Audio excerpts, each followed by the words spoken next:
नमस्कार विद्यार्थी मित्रांनो, या व्हिडिओमध्ये आपण शिकणार आहोत मोशनल इलेक्ट्रोमोटिव्ह फोर्स किंवा मोशनल ईएमएफ, ज्यामध्ये आपण दोन केसेस घेणार आहोत. Case A, translational motion of a conductor in uniform magnetic field, and number B, motional EMF in a rotating bar in uniform magnetic field.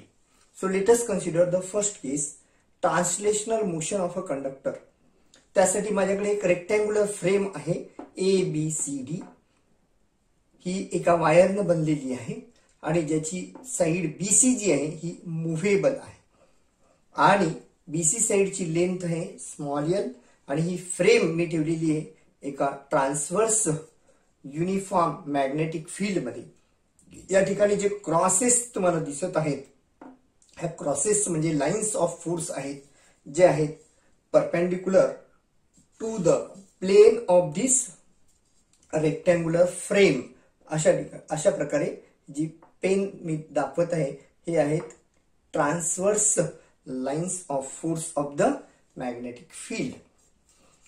आता या ठिकाणी जर ही BC साइड ही मी मूव्ह केली, याला मोशन जर दिली, if it moves with velocity v and covers a distance x, it covers a distance x, then it shapes area A is equal to L into x, and therefore the magnetic flux through this area phi is equal to given by B into A.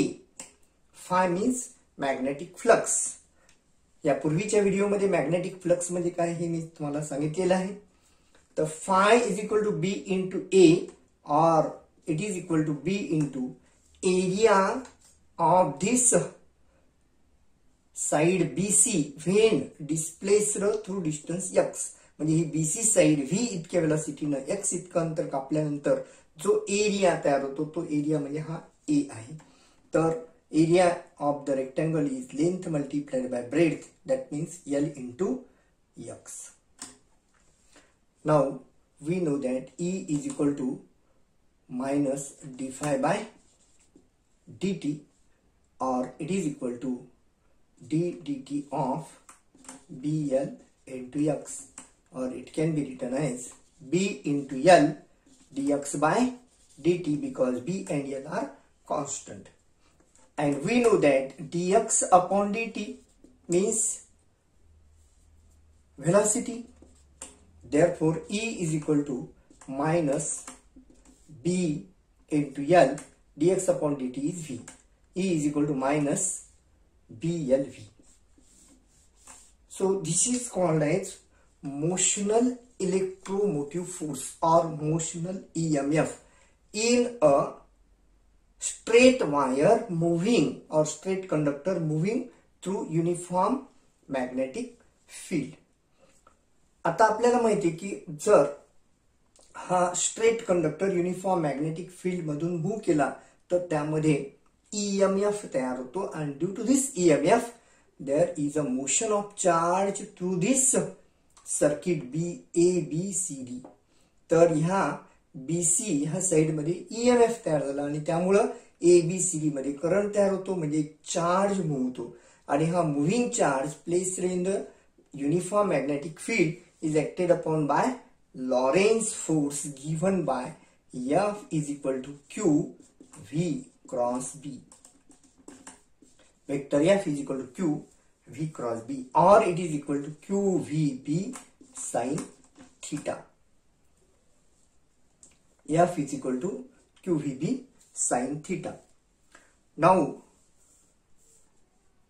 due to this force there is a motion of the charge, and therefore there is a work done, and this work done is given by W is equal to F into L. तर या force मुळे काय होते की हा B पासून C पर्यंत हा चार्ज जर मूव्ह होत असेल, म्हणजे L इतक्या डिस्टन्स मधून हा चार्ज मूव्ह झाला, तर जे वर्क डन होईल W is equal to F into L. So putting the value of F, we get QVB into L into sin theta.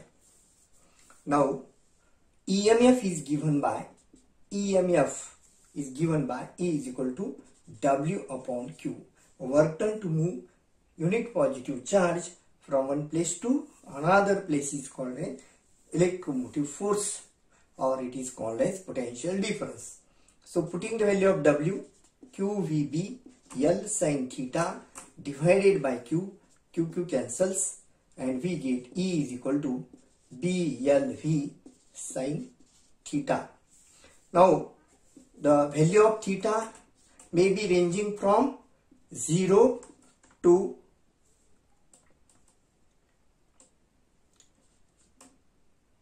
90 degree. Therefore,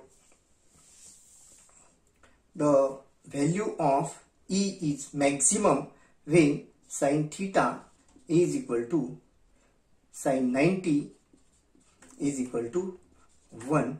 Therefore, E max is equal to BL into V. Maximum value of sin theta is 1. Now, this equation is similar to this equation number 1. And therefore, the Lorentz force acting on a charge moving through electric and magnetic field is given by F is equal to Q into E plus Q into V cross B.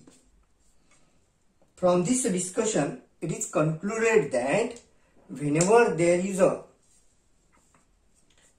motion of the conductor in the uniform magnetic field, or whenever there is a change in the magnetic field, then there is a generation of electric field.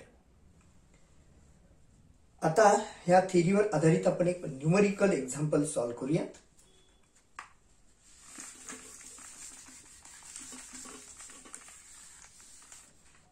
Example is like this.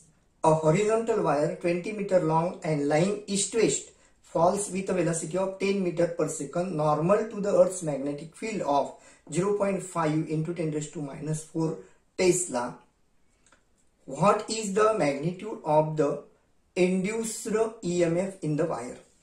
समजा एक 20 metre लांबीचा wire आहे. समजा एक pen म्हणजे एक 20 metre लांबीचा wire आहे आणि जो ईस्ट वेस्ट डायरेक्शनला आपण हॉरिझॉन्टली असा ठेवलेला आहे आणि जो जमिनीवर पडत आहे 10 मीटर पर सेकंद एवढ्या व्हेलॉसिटीनं, तर अर्थ्स मॅग्नेटिक फील्ड त्या ठिकाणी दिलेले आहे 0.5 into 10 raised to minus 4 Tesla. तर किती EMF ह्या वायर मध्ये निर्माण होईल ते आपल्याला कळायचंय. So given that length of the wire is 20 metre, velocity is 10 meter per second, magnetic induction B is equal to 0.5 into 10 raised to minus 4. So putting this value, we get E is equal to minus 0.5 into 10 raised to minus 4. L is 20 and V is 10. So solving this, we get this point and 10 cancels. 5 into 20 is 100 into 10 raised to minus 4. So answer is 10 raised to minus 2 volt. So this is the first part of motional electromotive force, that is translational motion of a conductor. आता second part पाहूत आपण motional EMF in a rotating bar. तर या ठिकाणी एक समजा conductor आहे आणि तो कंडक्टर हा एका युनिफॉर्म मॅग्नेटिक फील्ड मध्ये मॅग्नेटिक फील्डला परपेंडिक्युलर असा ठेवलाय आणि तो गोल फिरत आहे. या डायग्राम मध्ये पहा की हा जो बार आहे, हा बार या ठिकाणी असा रोटेट होत आहे in the uniform magnetic field of induction B. आता आपल्याला कळायचं आहे मोशनल EMF आणि आपल्याला EMF चा फॉर्म्युला आता माहित झालेला आहे. E is equal to BLV. Now let us consider a small part dr of this bar. या बारचा आपण एक स्मॉल पार्ट घेऊ dr आणि समजा या ठिकाणी या बारची अँगुलर व्हेलॉसिटी आहे ओमेगा आणि ह्या स्मॉल पार्टची लिनियर व्हेलॉसिटी आहे v. तर ह्या स्मॉल पार्ट मध्ये EMF तयार होईल dE is equal to B into V into dr. Here L is equal to dr suppose. तर या ठिकाणी आपण जो रॉड घेतलेला आहे त्याची आपण लेंथ घेतली dr आणि अशा प्रत्येक dr पार्टसाठी ईएमएफ तयार होईल BV dr. म्हणून टोटल ईएमएफ या ठिकाणी तयार होईल E is equal to integration DE is equal to integration BV dr. पण आपल्याला माहिती आहे की relation between V and omega is given by V is equal to R omega. Circular motion मध्ये आपण हे शिकलेलो आहोत. या ठिकाणी बारची जी मोशन आहे ती सर्क्युलर मोशन आहे आणि म्हणून V is equal to R omega. Putting this value we get E is equal to integration BR omega dr.